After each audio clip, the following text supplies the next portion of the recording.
Yow! Yow! What's up, TPL fans? It's your boy Dashing, here to bring you the highlights from week 9. And this is the final week of the regular season, the final week that we'll be giving out highlight awards. So, without further ado, let's do it for the last time. The MVP goes to Austin's performance. Alright, so this is very interesting. This will be Austin's first time getting an award, I think, in like the last 3 seasons.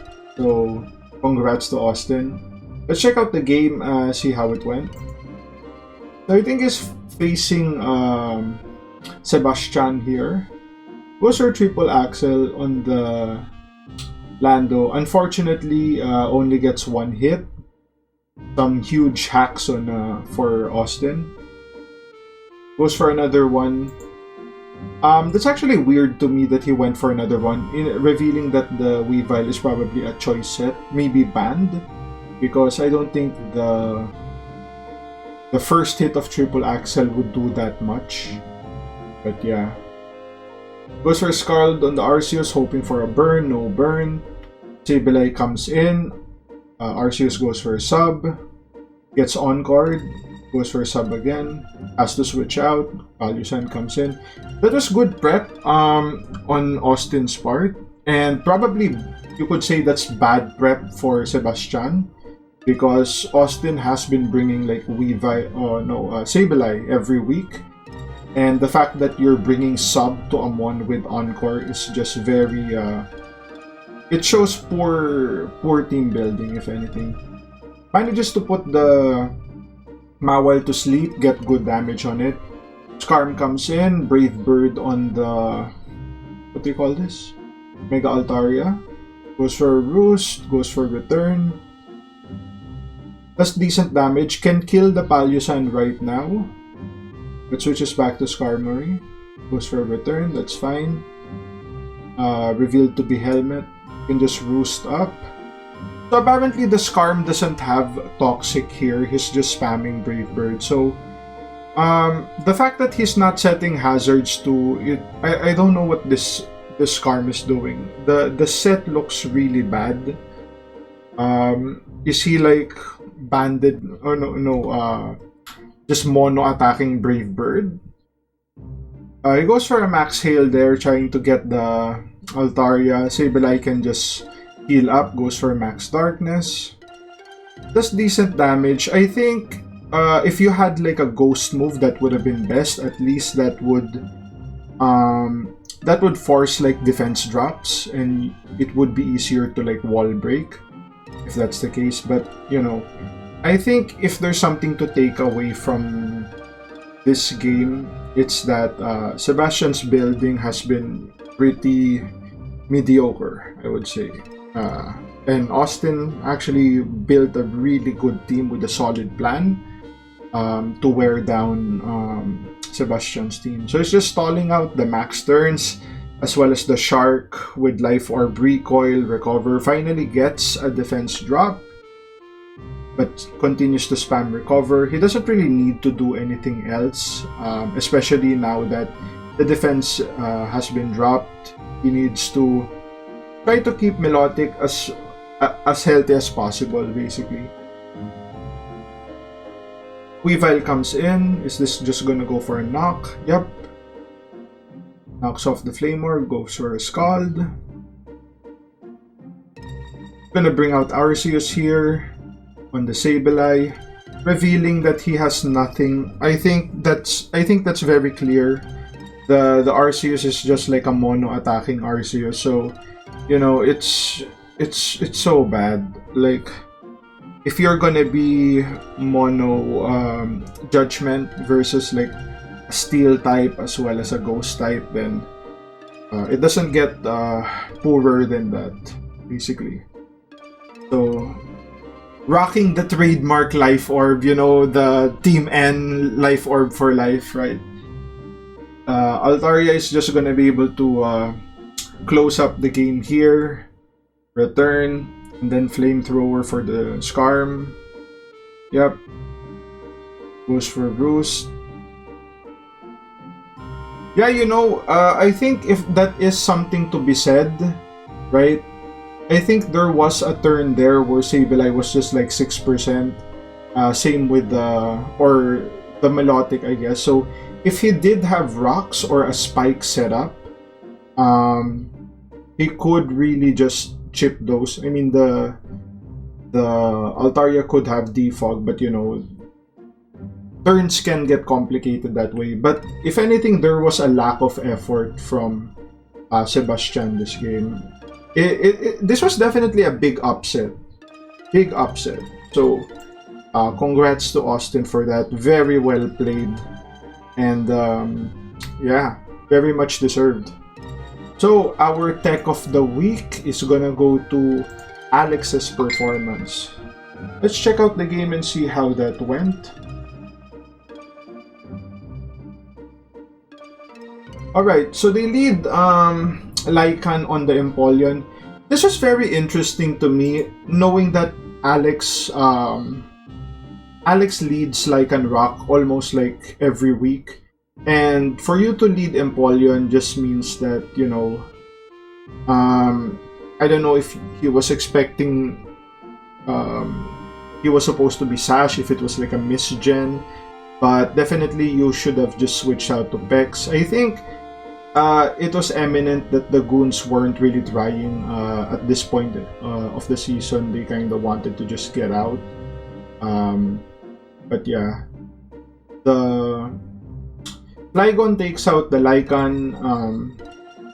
Clefable comes in, goes for Moonblast, goes for T-Bolt. So the tech is basically just running offensive Clef with Life Orb.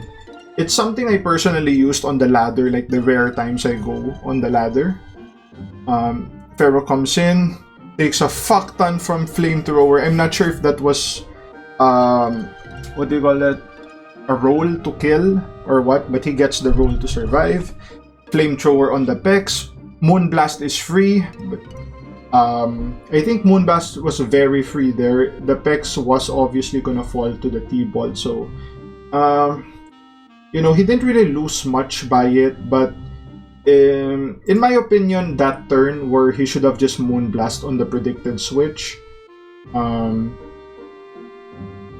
it really caused the game to like go a little further. He goes for a knockoff there, removing the Life Orb, but that's fine. Clefable still does more than enough, especially to that Ditto, which has like a lot lower HP than the typical Clef. And he can just spam attacks here, slowly wearing down the team. Toxapex comes in, nice predict on the T-Bolt. Is he gonna T-Bolt again? He makes the read to Moonblast, but he decides not to switch this time. So he goes out to Flygon on the Moonblast, finally gets the read, takes it out.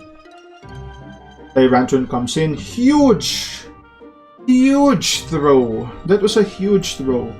Like, I can get behind predicting the switch, but the way Alex has been playing this mon, he just wants to click buttons, and even if Clef went down at that point, he already chipped down the Pex like way down.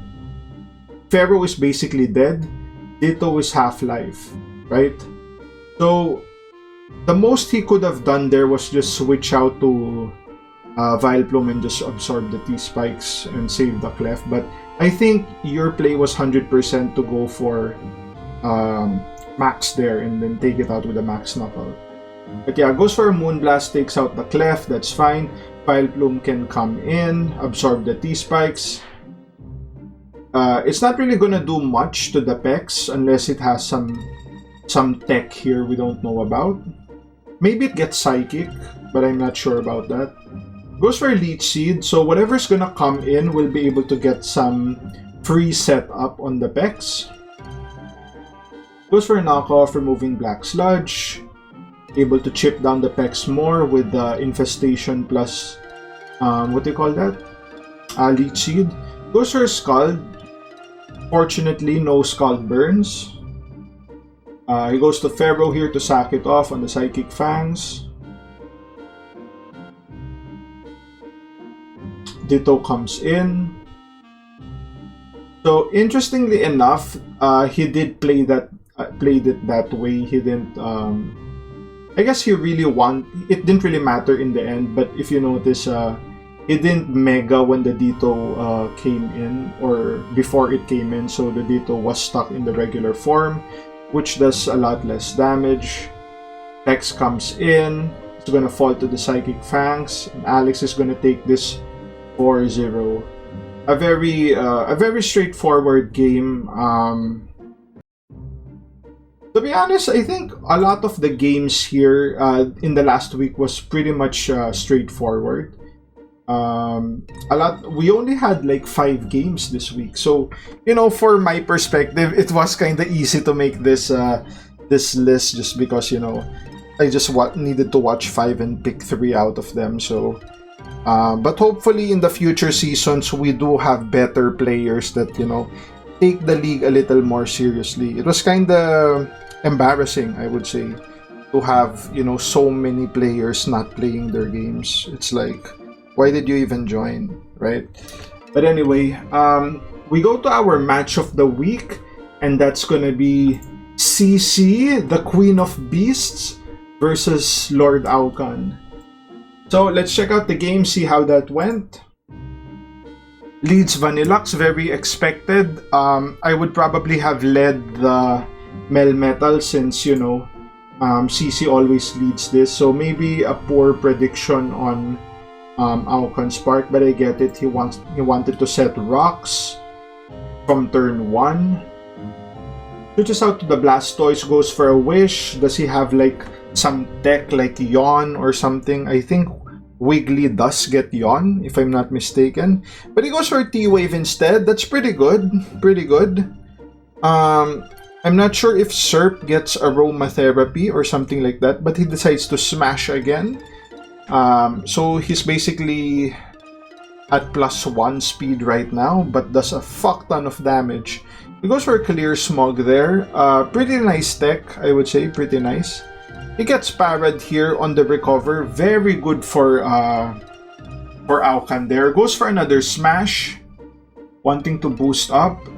I think at that point, that was sort of a misplay. I think his move was always to just kept spamming the Clear Smog. But he could recover here, or even if he spammed the Clear Smog, that would have been still fine.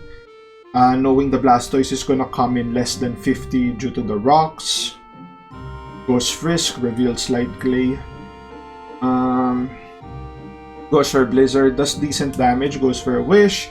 Is he gonna try to wish up the Gastro again? Goes to Serp, goes for a T-Wave.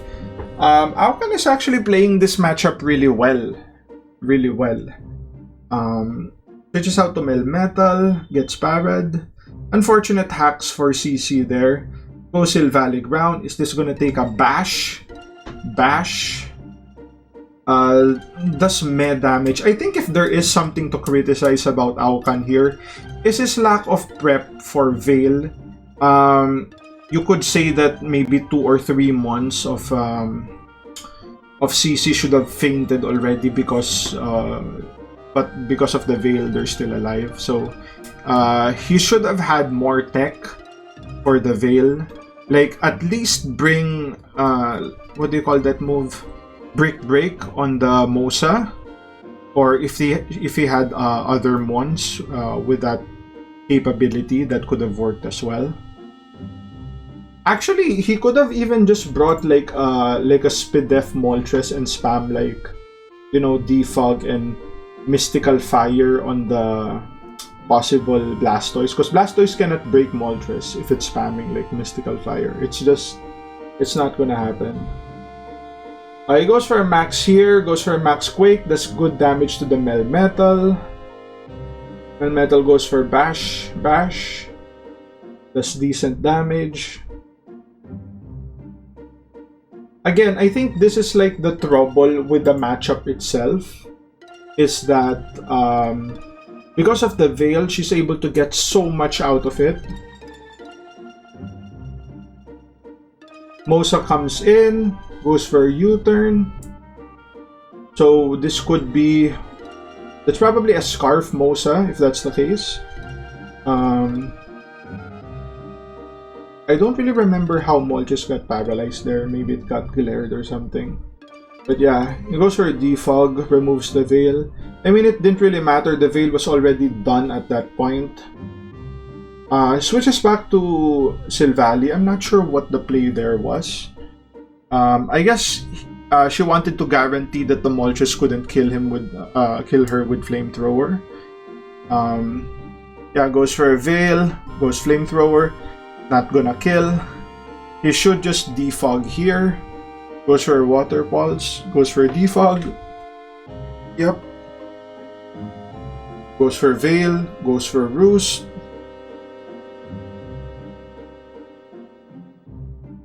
I think he could just switch out the Gastro, heal it with the Water Pulse, but he wasn't really thinking about that at that point. So some misplays, I guess, or missed opportunities for Aucan there.